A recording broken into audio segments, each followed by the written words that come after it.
Good morning. I want to invite you to Matthew chapter 5 this morning, if you'll be opening there, please. Matthew, the 5th chapter. We're going to start in verse 21 in just a few moments.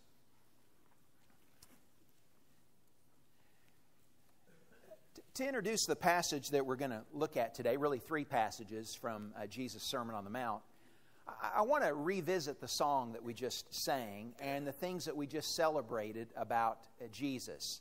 Savior, you can move all mountains. Do you believe that about Jesus? I mean, have you witnessed Him doing that? Can He move mountains? Yeah, can He throw them into the sea? He can do that, can He? He can remove obstacles that are impossible, obstacles that are overwhelming, obstacles that block or that impede our path, and He can take them away forever. And not only can He do that, He has done that. He has done that over and over again. He has conquered, moved, overwhelmed things that overwhelmed us. He is mighty to save. Do you believe that? He is the author of salvation. He rose and conquered the grave. Has He done that? Yeah, He has saved us from the greatest peril that we could ever face. Whatever thing I've ever feared in my life, there is nothing that is so ferocious and nothing that is so fearful as the matter of my own sin, the predicament of my own lost soul. And Jesus has rescued me from that. He's rescued me from hell. He's made me one of God's sons, one of His family. My soul is secure. I have no fear of death. He's conquered the grave. Forever He's the author of my salvation. Who is worthy of our affection more than He is? Who is worthy of our love? Who is worthy of our celebration more than He is? Who is worthy more of a committed life than He is, of our committed life and our devotion? I want to talk some this morning about idolatry. And the reason I wanted to point us to the song that we just sang is to see the necessity of carrying the things that we sing about, the things that we praise God for, the things that we celebrate in terms of our victory, and the things that we declare to Him in terms of our devotion to Him, away from what we do in the way of public celebration and public worship, into our daily life and routine, into our daily perspective. Because our God, our real God, the one who reigns in our life, is the one who gets our chief sacrifices daily. It's the one who occupies our thoughts through the day. It's the one who is foundational to the choices that I make. When I decide to do this and not to do this, when I decide to say this and not to say this, behind whatever the value is that I'm portraying in my choices is the God that I worship. And idolatry there can be such a subtle switcheroo that goes on in my day-to-day life where I pay lip service to the fact that Jesus is my Lord, Jehovah is my God, and yet profess a very different deity in terms of the day-to-day, moment-to-moment choices that I'm making. And there's three subtle idols that I want us to talk about from Jesus' Sermon on the Mount that He unveils for us in the text that I think are real problems in our day that need to be confronted and that need to be smashed, that they need to be dethroned from the place that they can occupy in our hearts, the place they can occupy in our homes, the place that they can occupy in our lives, a place that only belongs to God. And I want us to see not only the subtlety of these deities, these idols, but also just the horrendousness of them, how awful they are when they occupy a place that should only belong to God. So, if you would read with me beginning in Matthew chapter 5 and verse 21, where Jesus says the following. You've heard that the ancients were told, you shall not commit murder, and whoever commits murder shall be liable to the court.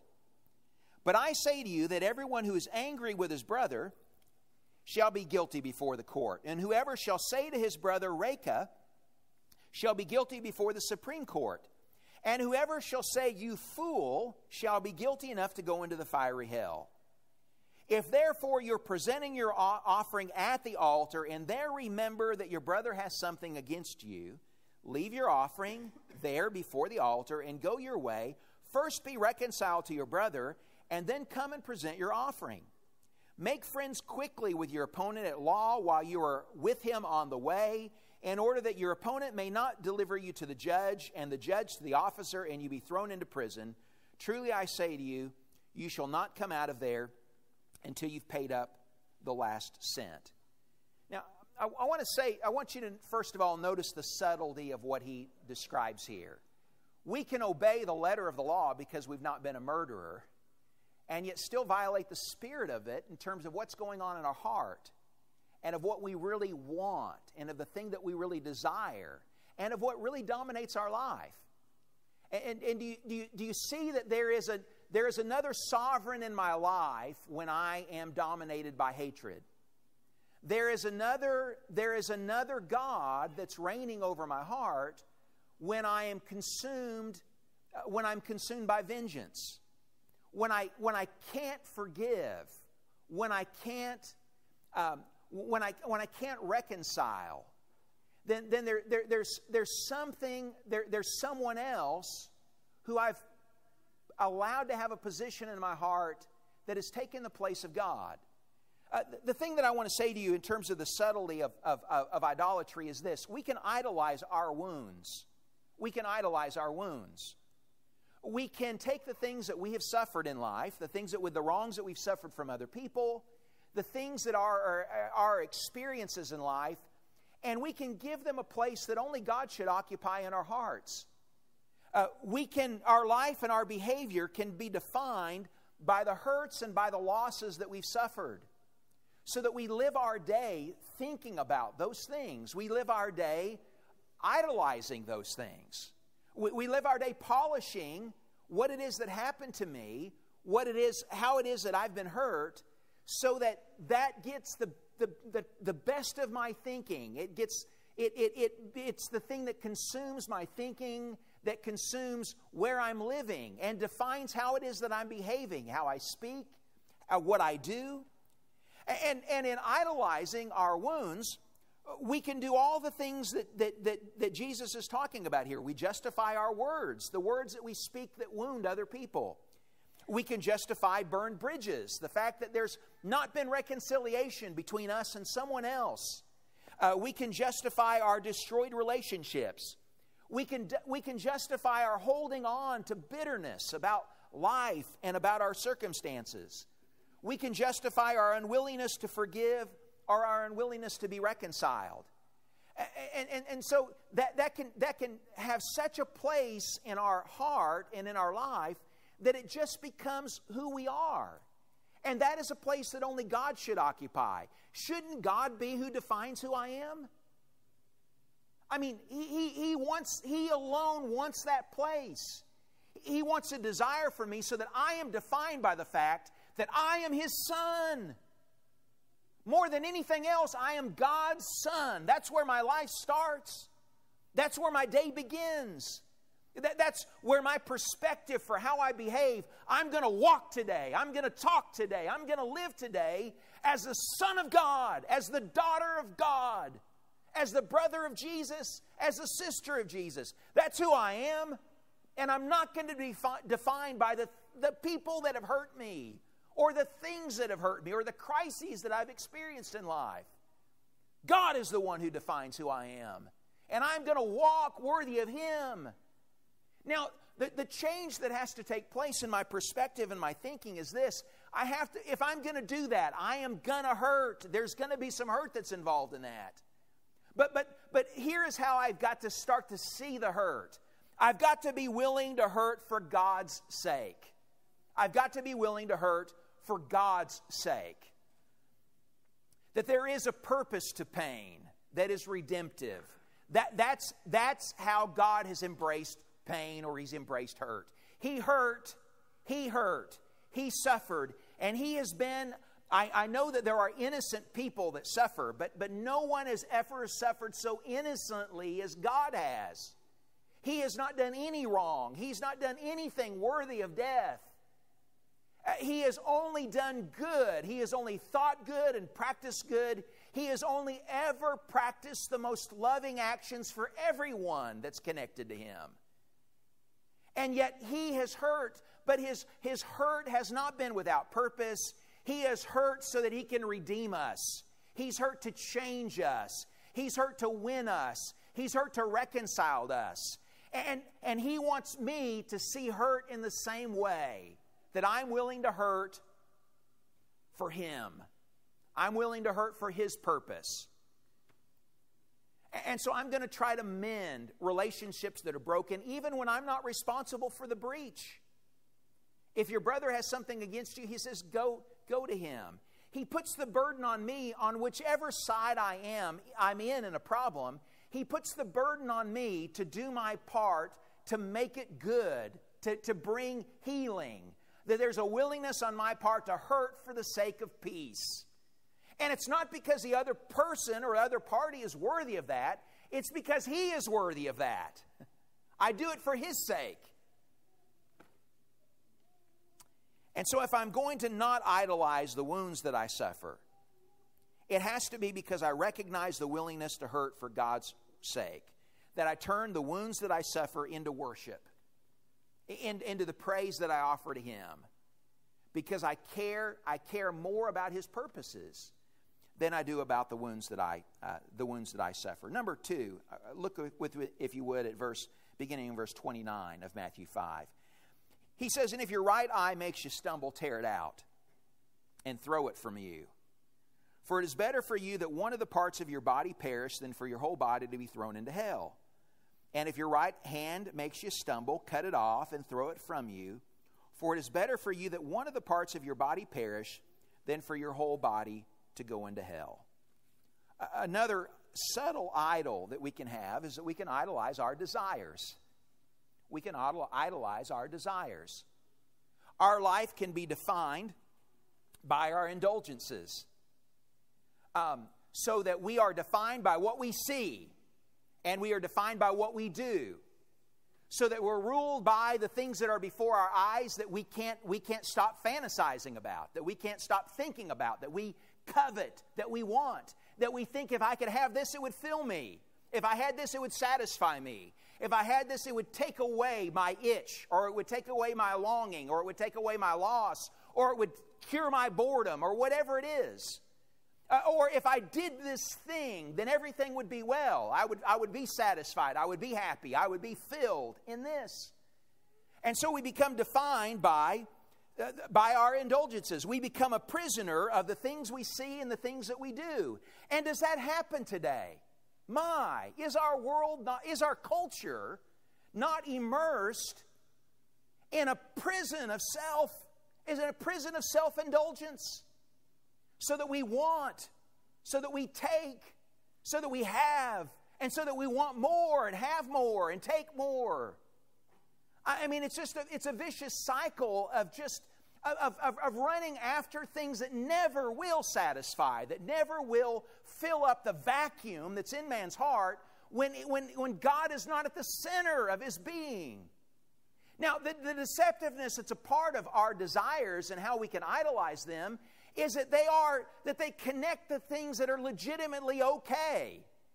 I mean, there are legitimate desires that are behind the things that we can idolize in our life, so that they occupy a place that only God should have. And so God has created us with sexual desires, and that's admitted in the text when he talks about.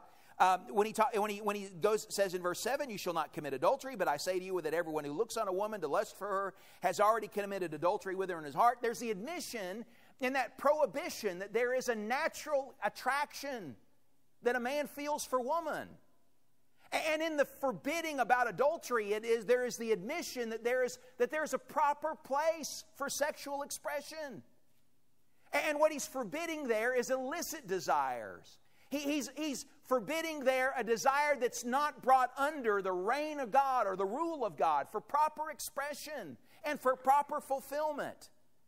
And because of the legitimacy of the desires, we can justify our sinful indulgences. We can even justify things that about which there's nothing wrong in and of themselves, but they dominate our life. Golf can become a god. Fishing can become a god. Shopping can become a god. Our things can become little idols in our life. Not because they're wrong in and of themselves, but because they occupy a place, the time that they command, the attention that they command, the affection that they receive from us.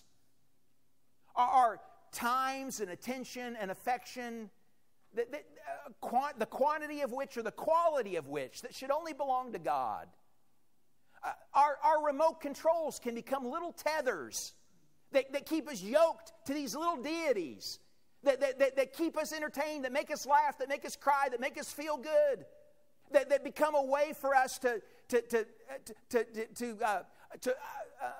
comfort our sorrows or to deal with our boredom, rather than doing something productive and purposeful with our life, rather than indulging in service or finding time to worship. Our gods just keep us idle, just doing nothing, just rotting on a couch, or just sitting in the air conditioning, and not living lives that where there is any quality of gift that's offered to God. No time to serve other people. No room in our life for blessing others. Because we've got these idols that just keep us trapped. They keep us prisoners. Indulging our own desires, satisfying what looks good to us. Well, whatever the idol is that we desire, Jesus makes it clear in the text that there's going to be some sacrifice that's involved in dethroning that idol. And that sacrifice is going to intrude not just in the area of things that are overt sins, but it's going to intrude the changes that are required are going to intrude into the area of our rights, into the things that are legitimate to see and things that are legitimate to do. And so he says, if your eye causes you to stumble, then, you might need to poke out your eye. And if your hand causes you to stumble, you might have to tear it off. You might have to cut it off. Now, I want you to get the point of that, the metaphor that he's using there. God made me with two eyes, did he not? I mean, he made me that way. God made me with two hands. I have a left hand and I have a right hand. He made me this way. But I can't use the argument, God made me this way, to dismiss my sin. I can't do that. God didn't give me two hands to sin. And he didn't give me two eyes to lust. He gave me two eyes and he gave me two hands so that I could see and glorify him. And he gave me two hands so that I could serve him. And if my hand gets me in trouble, it may be that sometimes I need to give up things that God gave me. Ways that God made me even. To do the right thing. Sometimes I need to give up my rights, in other words, in order to prevent my wrongs. You might have a right to have a computer. But a computer might be wrong for you because of where it takes you. It might not be wrong for you to drive down this street or to go hang out with this person or to go and be involved in this sport or this activity. But if the thing that is your right to do, if that leads you into wrong, then it's wrong for you.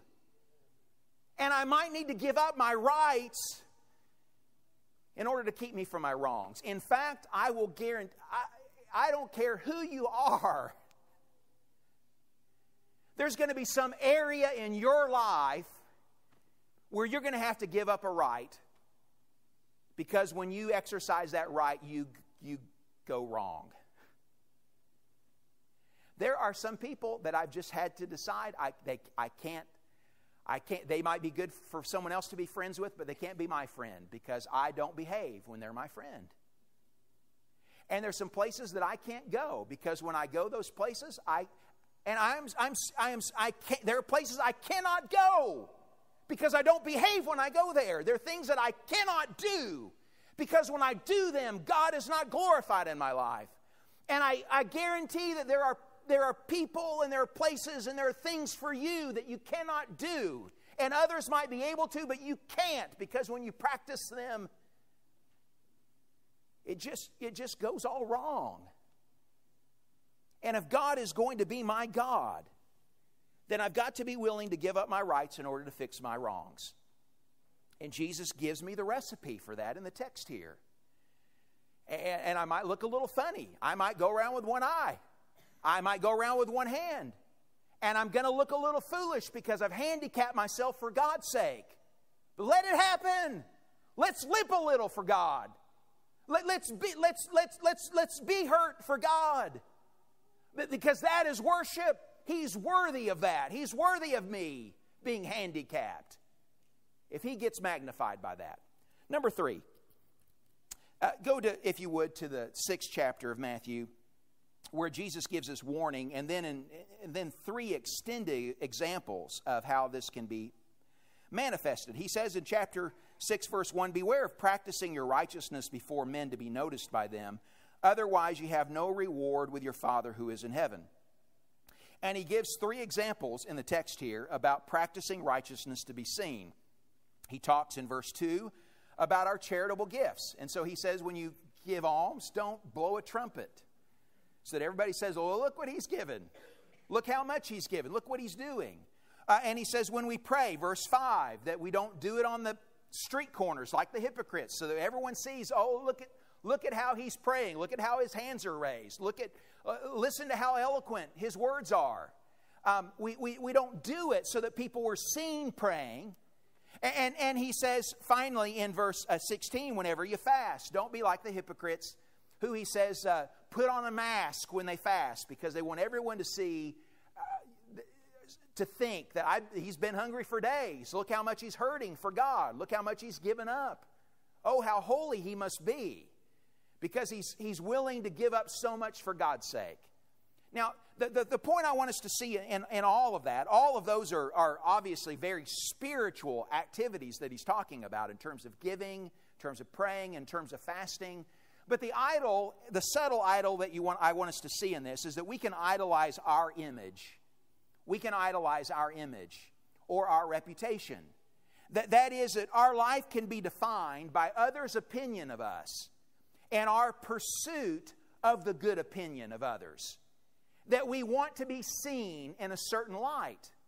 We want to be seen as strong, or we want to be seen as wise, or we want to be seen as smart, or we want to be seen as in control, or we want to be seen as having it all together, or we want to be seen as so devoted to God, or we want to be seen as a good family man, or as a good whatever, or we want to be seen as wealthy, or we want to be seen as being a part of the in crowd.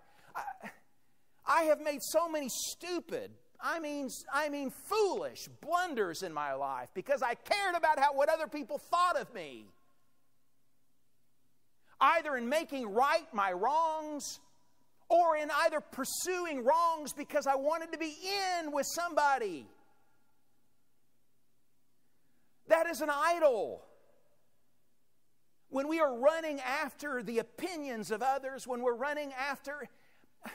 I so hate what that has done to politics. The whole business of perception. And I so hate how our culture is how social media has turned people into the populace, into managing your image. It's the age of the selfie. And because of that, there can be this kind of notion that we need to all the time be prepping ourselves for what others see and for what they think. And the pursuit of that, of others saying, oh, well, they've got it together, or things are good with them, or she is this, or he is that. The pursuit of that is not real. That is a fiction. And there's no way that you can portray on Facebook who you really are. And don't run after that as something to be treasured or something to be prized. Build real relationships with people. Build a relationship with God. Hang what the world thinks about us.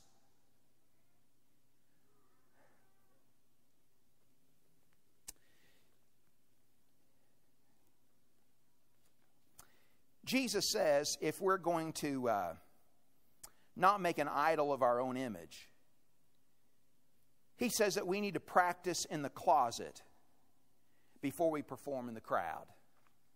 We need to practice in the closet before we perform in the crowd. The way that you guard yourself from the hypocrisy of getting up and thinking, okay, well, you know, this is the impression, this is the face that I'm going to show people today.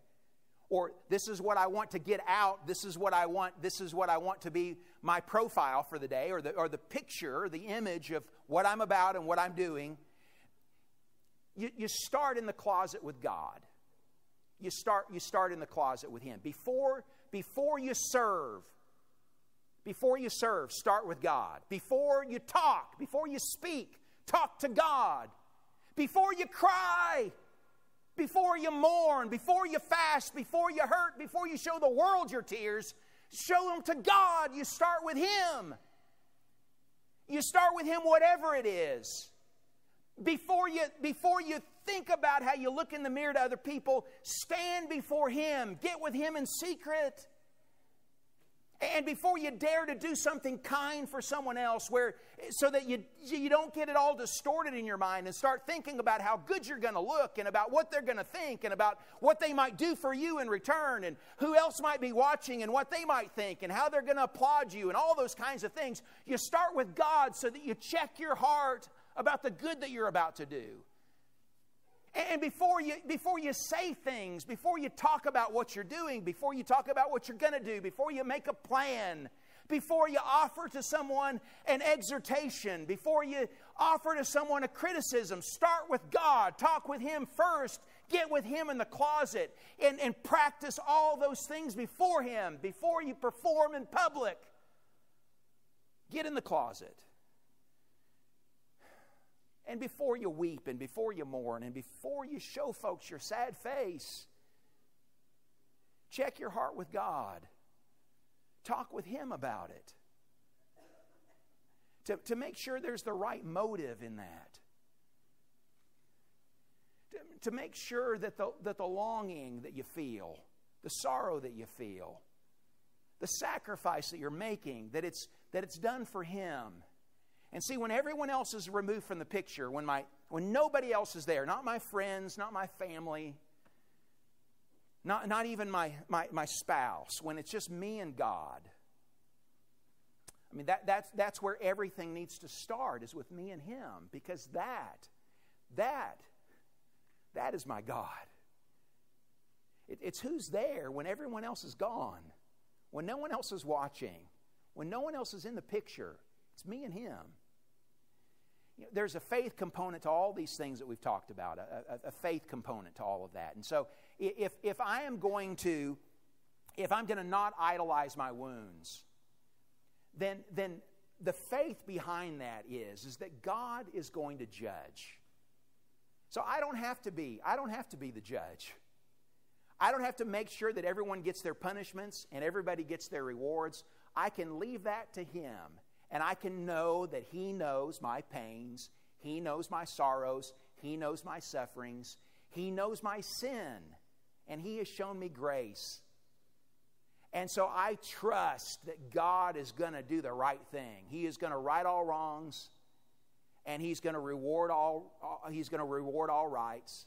And so I can leave judgment to Him, because Jesus can move all mountains, and because He's mighty to save, and because He's conquered the grave. So I can leave all that to Him because He reigns.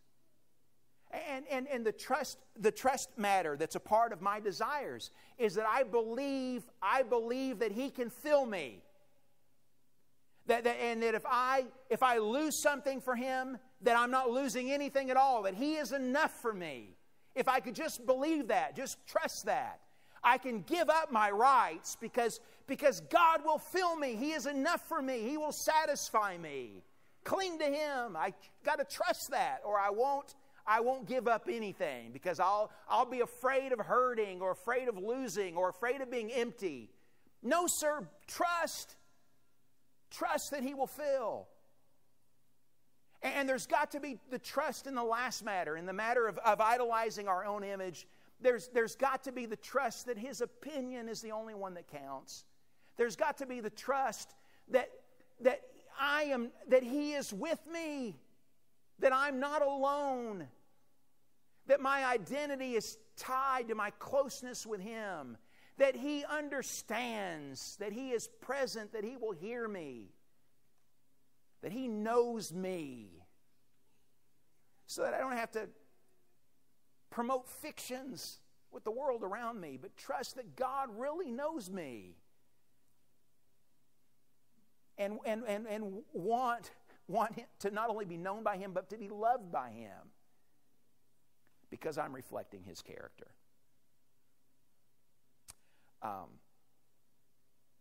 You know this morning where this lesson hits you. And I hope that you'll make it very personal. I mean, I hope that you'll apply it to you. And to the things that, or to the things or to the people or whatever it is that tries to rival the place that only God should have in your heart and in your life. Let's smash some idols. I mean, let's tear them down. Let's get rid of the high places. Let's mow down the hills. Let's get rid of the mountains. Anything that would impede our view and impede our allegiance to God alone.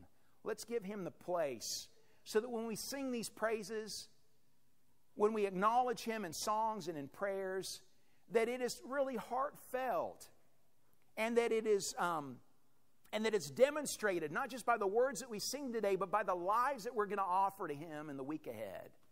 Who is your God this morning? If it's not Jesus, won't you make Him your God? Won't you make Him your Lord? Won't you give Him a place of really reigning and ruling in your life and directing your paths?